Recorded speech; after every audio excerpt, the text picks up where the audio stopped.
So next up, we have Keep Network. So I have Matt Luongo here. I'm going to bring him on board. Hey guys, I'm Matt Luongo. I'm the CEO of Thesis.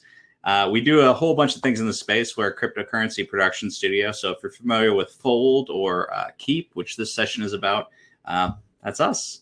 So I'm really going to zoom in though in this talk and focus on the first application that we are building on top of Keep Network, which is T-BTC.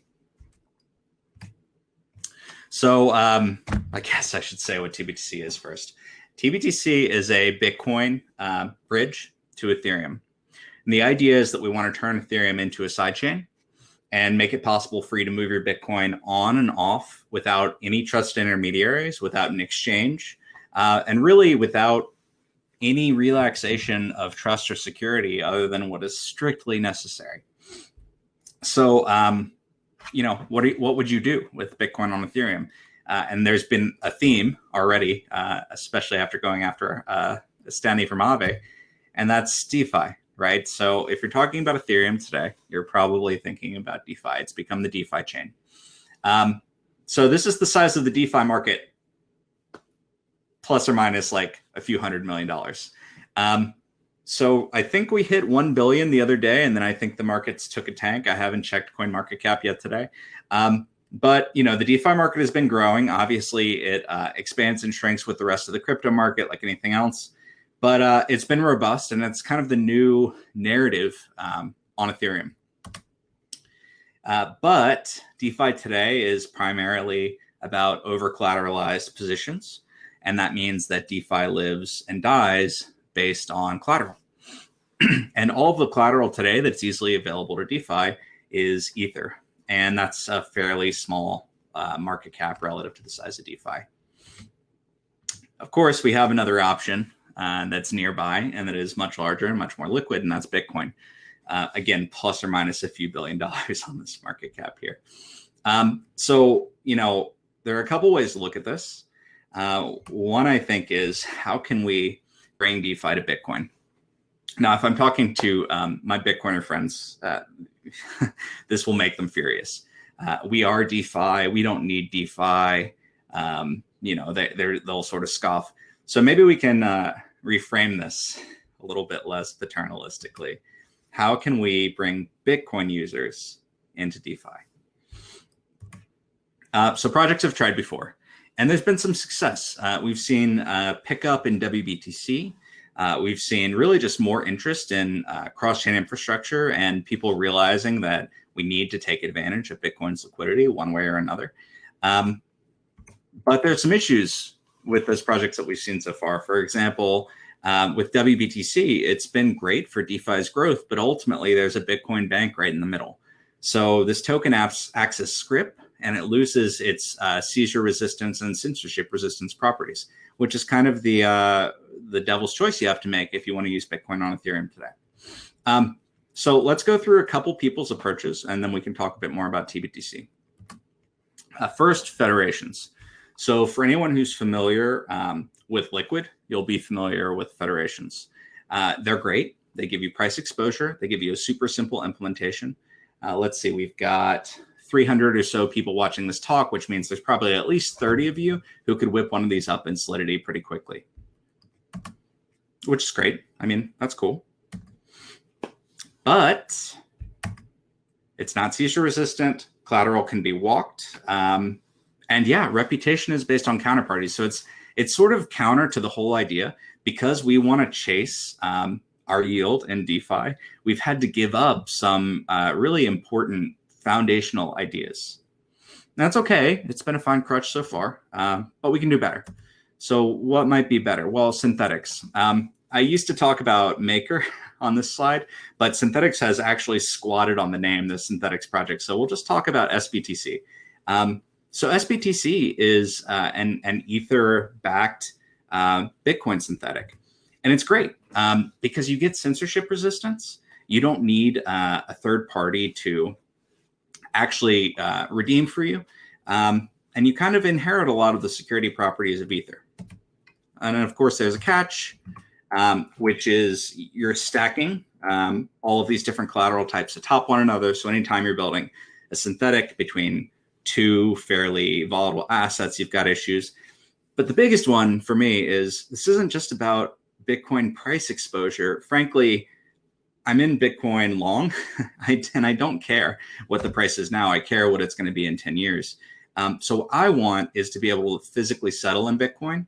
I want to know that if I'm moving my Bitcoin onto Ethereum, I can get back to it. So my biggest issue with synthetics is just that you can't redeem for BTC. So, what are our design goals here? Well, we'd like to turn Ethereum into a sidechain for Bitcoin. And some people think that sounds weird. They think that that sounds like Ethereum is being subjected to Bitcoin or something. But no, it just means there should be a trustless bridge between these two chains. So in sort of the language of Ethereum, we're looking for a censorship-resistant, fully one-to-one Bitcoin-backed ERC20 token. So how do we get there? You take a couple of the ideas that we've talked about, you mix and match, and then you add some cryptography. So this is a blob of words that we'll go through in a second, but the basic idea is this bonded multi-federated peg. So if you're familiar with Liquid, it's this idea that there's a federation that lets you run a sidechain where if you trust 15 members of that federation, you can move your Bitcoin onto the sidechain and move it back. Now, if those 15 people do something that you don't approve of or that you don't expect, you'll lose your money. But it's certainly better than just trusting a single custodian in the middle. So we've taken that same idea and we've expanded it. First, maybe don't trust your life savings to 15 centralized, well-known counterparties. Instead, every deposit, randomly choose a new federation. So the idea here is that on the one extreme, you trust someone like Coinbase with your money. And that's very much about reputation. On the other extreme, if you want to trust a whole bunch of people, you need to make sure that they're random. You need to make sure that it's difficult for them to collude. So for every deposit, when you move your Bitcoin onto Ethereum, randomly choose custodians. Next, you prevent collusion by bonding everyone. So this is a familiar idea. Take people's money, and if they misbehave, you slash. The question becomes, how can you tell if they misbehave? So if I send 3 random people that have been chosen on the Ethereum chain, 1 BTC split amongst them, how can I possibly know whether or not I should take their money and sort of like get recourse? That's the nice way of saying revenge, I've learned. So finally, you take this idea, and it's been around since 2015 from BTC Relay. You read Bitcoin history, and you can validate it on the Ethereum chain. So BTC Relay was an early effort at doing this. You used SPV to actually track Bitcoin's chain state on Ethereum. There are a whole bunch of problems with it, though. It's incredibly expensive to run. And I think it was December 2017, it finally keeled over just because the gas costs were too damn high, which I think we're all familiar with these days. So we needed something better. And then we worked closely with the team, Suma, I think James presented earlier today, and came up with a relay that is much cheaper to run and that is cheap enough, actually, that we can basically cover the costs for a few years without having to worry about it. So finally, now that you have Bitcoin history and you have bonding, you can add one more thing, which is a little bit cooler than slashing. So slashing says if a validator or a signer, or in this case, a custodian misbehaves, take their money. And it's a disincentive. But sometimes there are good reasons to do something against a system's closed incentives. For example, if you build an entire huge POS economy and you're a small cap coin, there can be a huge short that's open outside the economy, and people can actually take advantage of the fact that there are externalities to the system to break incentives. So what we do here is, instead of slashing as a disincentive, we actually seize bonds. So if anyone ever tries to walk with your Bitcoin, if they're a custodian, you take back 1.5x what they gave you in ETH, and you actually make money if they are foolish enough to walk with yours. So the one downside of a system like this is that it takes collateral. It's hungry for collateral. The naive version, you put in 1x BTC, and you need 1.5x that amount of ETH to back it. So today, that's fine. What we've found is that ETH is kind of sloshing around There's not a lot of competition for it. But as ETH2 launches, as all of these DeFi protocols get more and more robust, it'll be more difficult and the rates will have to be higher to compensate. So we've actually got a much more clever design that I'm really excited to share, probably in a couple months at this point, that can get us down to closer to 1.4x collateral, seriously lowering the amount of ETH required here, which means ultimately cheaper deposits for users. And then there's one other thing that you have to deal with in a system like this. Where does the price come from? I talk about this a lot on Twitter, which means that Link Marines love me. And for V1, we've decided to use Maker's Oracle. They were kind enough to put up an ETH BTC feed for us. And for the next version, we actually plan on removing price feeds totally. So because both of these assets are on chain and because we have cross-chain communication, you can actually do cross-chain price discovery. It's pretty fancy, but a little too fancy for a V1. So be waiting for updates on that. But let's get into the fun stuff, which is recent news. Yeah, Suma is fantastic. They've done a lot of this tech. Keep is the underlying infrastructure, and cross-chain group is where we're organizing a lot of T-BTC's work. But let's keep moving. Some launch updates. So if you guys follow me on Twitter, or if you know a lot of Bitcoin maxis who felt like dunking on an Ethereum project, we took T-BTC to Mainnet a couple weeks ago. It feels like years ago at this point. And so we did a few interesting things when we designed T-BTC. You've heard my thoughts on building this sidechain, but some of the other thoughts we've had have been about minimizing governance. So in Ethereum, a lot of the time, there's this trend toward maximizing governance. And I think we're starting to see the edges of that. Off of Ethereum, I think there are chains that are taking it much further when you look at Tezos and Polkadot and whatnot. But I took an approach, we took an approach that we thought was a good in-between this Bitcoin perspective, which is don't govern. There's already a built-in governance to every blockchain, and that's voice or exit. Speak up or fork off. And then the Ethereum approach, which while the base chain is voice or exit, now after the DAO, projects are often come with admin keys or some additional powers. So I've been pretty frustrated with the admin keys everywhere in DeFi, but I also understand because user fund safety is paramount. So what we decided to do for T-BTC was we added something called the pause button. So what the pause button does is it allows the dev team. So it's a single controlled account by the dev team. It's in a multi-sig. It allows us to press one button that stops new deposits for 10 days. It doesn't allow us to touch funds, stop redemption or withdrawals, really upgrade code. There's no way to upgrade code in the T-BTC system. All it lets us do is pause new deposits. So shortly after launching the mainnet, our team was doing tests over the weekend to see how this thing went. And we had lowered deposits in our dApp down to 0.001 BTC, so below the threshold where you'd probably want to make that deposit on Ethereum. And we told everyone when we launched, look, this is early. We'll be testing over the weekend. Please don't get cowboy. And we have this lovely community of cowboys in this space.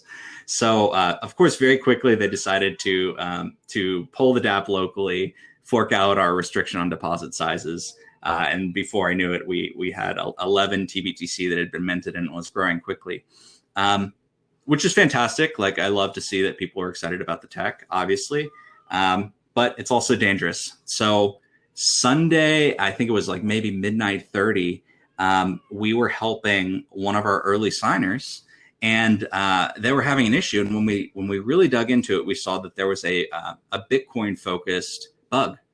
So we had an opportunity 2 days into mainnet to actually press the button and pause deposits. So if you're a Bitcoin maxi, this is fantastic. Look at this Ethereum project that's struggling. If you're a DeFi participant, this was maybe the best possible way this could have gone. We found out about the bug within 2 days of mainnet. No funds were lost. All depositor funds were safe. The only funds that were at risk were signers, and they've all been reclaimed. So it's actually worked out quite well. But I think it's a bit of a lesson in why upgrades are so common in the Ethereum space. Yeah, so now we're back at it. I'm almost ready to share a relaunch date for T-BTC. We will be quietly bringing it up in the coming weeks, probably a little bit less loud than our first launch. And we're calling it RC1, moving to a model where instead of assuming the code that is launched is going to be the code that stays there forever, we call it what it is, which is a release candidate. If you put out code that's supposed to be immutable and it has a bug, it's going to fall over, but that doesn't mean you have to fall over. So this line is a little hyperbolic, but I'm excited that through all of this, the community, we are in a great spot to come back and integrate across DeFi. Here's a number of folks who are already working or have finished integrations who will be there at launch or a couple weeks after. And if you want to be one of those people, check out tbtc.network/developers, or if you would like to just join us, you can also check out our Discord, which is chat.tbtc.network. So one of the things that I'm most excited about with TBTC is not just the fact that we're bringing Bitcoin to Ethereum. There are a lot of ways to do that that are permissioned. So I've talked about Liquid. Liquid is 15 signatories running the entire chain, running an entire small economy. But I'd like to run to the absolute opposite end of the decentralization spectrum. So shortly after, actually on June 8th, anyone who wants to become a TBTC signer can. And the way that they do that is we are removing the work token requirement from the system. Anyone who wants to take their ETH and stake ETH to bring Bitcoin to Ethereum can join. They can earn ETH and they can become a signer going forward. And then finally, yeah, please, if you're interested in this stuff, join our Discord. We are making it rain money right now, growing our community and just really trying to bring as many seasoned technologists, translators, dApp devs, kind of all over the map to help us make Bitcoin on Ethereum a secure open source reality. And yeah, there's a bunch of, you can follow us on those things. So thanks, guys. I'm ready for questions if you are. Excellent. Thanks, Matt. Yeah, the presentation and in-depth overview of the eventful last month or so. I don't know how long it's been. Time is not real anymore. I remember too, and yeah, we're in the same boat. Like COVID already made it difficult, but now. So I have a couple of questions in the chat box here. So go ahead and fire away. So we have a two-part question coming directly from Eric that I hope everyone hates. Why add Bitcoin to Ethereum chain if Ethereum is similar?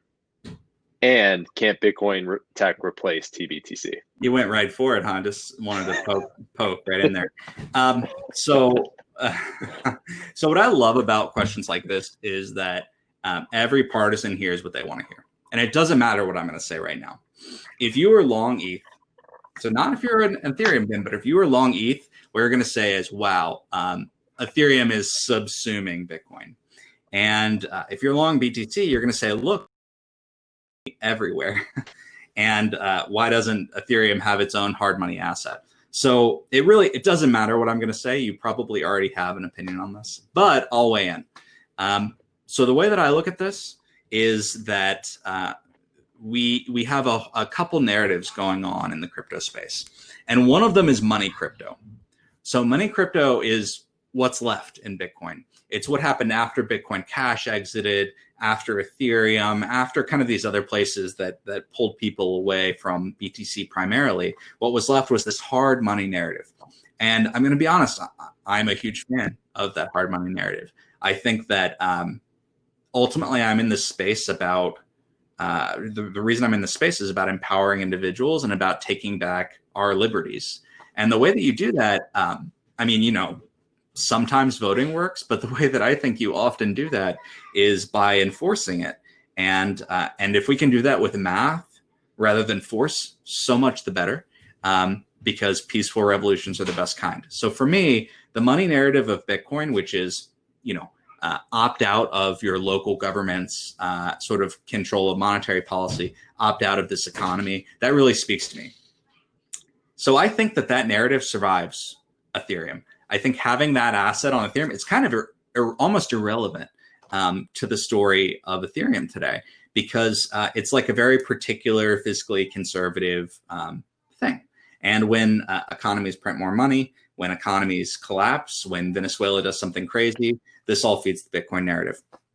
So, so I think my question for Ethereans here is, what is the Ethereum narrative? So as an engineer, like as an investor, I buy Bitcoin. I have ETH, but I prefer Bitcoin. But as an engineer, Bitcoin's incredibly frustrating. We've built this plane that we're flying, and we have to change very, very slowly and very carefully. It's become ossified, both socially and technically. And what's great about that is it survives. It can survive. I believe it might even be able to survive large government crackdowns, which I don't, by the way, I'll say it, I don't believe that's true today of Ethereum. But in Ethereum, I can build new and interesting things in a way that is socially acceptable. Folks in Ethereum won't chase you off for having a new idea or questioning the status quo. But that's also technically quite interesting. So, you know, I've heard like Bitcoin tech maxis, which are, it's got to be the worst kind of Bitcoin maxi, because who cares about Bitcoin as technology these days? They'll say things like, you know, what has Ethereum ever done? And the answer is, look at ZK rollups. These are things that didn't ever happen on Bitcoin that we can do in Ethereum. And they're really interesting new tech that can actually approach like maybe even crypto as payments one day. So, so for me, my story is very much Bitcoin, the asset, and Ethereum, the technology. And then as far as ETH, you know what? I think if the transition to POS happens, there's so many ifs here. If the transition to POS happens, if there's an issuance reduction, if POS is proven to be secure, there's a long line of ifs. If all of those things are true and minimum issuance ends up being possible, fantastic. But that's a lot of ifs that, you know, I'd rather not put my money in long term. For me, for Bitcoin, there's a simple algorithmic schedule, and I'm at least confident in it for the next 20 or 30 years. So enough to stick some cash in there. So yeah, so I guess what I'm trying to say is I think that these things are orthogonal. What I hope is that Ethereum will kind of find its next narrative. And I don't think that its narrative should be anti-Bitcoin. I think that instead we should drive Bitcoin home. We should make sure that people understand crypto. And I got to tell you, it's a lot easier to explain Bitcoin than it is Ethereum. And then I think we need to find exactly what the narrative is for ETH as an asset. Anyway, sorry, pretty long-winded answer, but I care a lot about that. No, hey, always bringing the fiery takes. We love it. That's what you know. It's what makes it entertaining. No, it's good. I see it. I kind of like as you said it. It's kind of like that utility that enables you to go. That just opens up another opportunity. Totally. Say you're one that's holding both Bitcoin and ETH, and this is what you would prefer to do with it. You like to go with a non-custodial solution. So, it has various use cases to different people. It's like you said. Agreed. And I mean, I'm in the, well, maybe it's not enviable because everyone yells at me, but I'm in the position where if Bitcoin wins, I win. And if Ethereum wins, I win. And if they both win, I win. So I'm pretty happy regardless. I like to think that ultimately they're both going to survive in different forms. We'll find out. We'll see. We are, I'm a little over time. But yeah, anyway, really quick, where can we keep in touch with you and stay up to date with the project? Yeah, so T-BTC.network, there's a mailing list, there's a Discord. Honestly, the Discord is the best place. We are discussing this stuff every day, chat.tbtcnetwork. So check it out, guys. Awesome. Thanks, Matt. Really, really appreciate it.